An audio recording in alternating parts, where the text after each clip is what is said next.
Hi folks, this is the second reading, The Nature of Nature. Clouds are passing by, on fickle winds they fly. Carried to their fate, they never reach their destination early and never get there late. The new green shoots of spring, firm in their conviction, bold in their colour, unwavering in their purpose, expressing fully their determination, irrepressible joy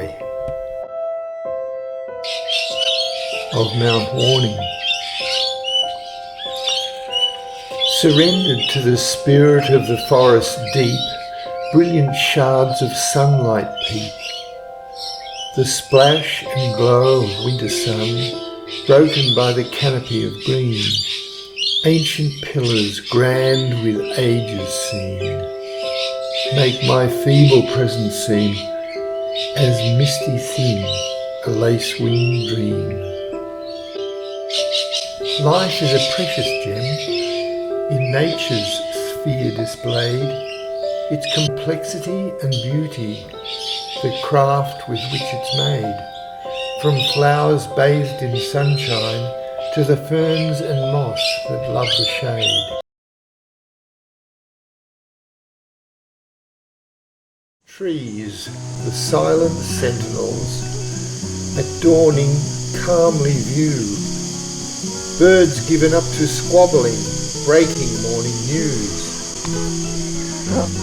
The laughing mountain stream buffets stones and roots, but in its deeper dream feeds the mountain at her roots.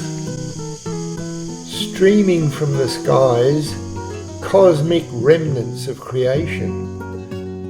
Rah, hurrah, extreme phenomenon, too bright, too terrible to look upon, our connection to the One, our Sun. 1,000,000 suns shining from the dewy grass, early morning brilliance, glowing carpet, all alight with dewy stars.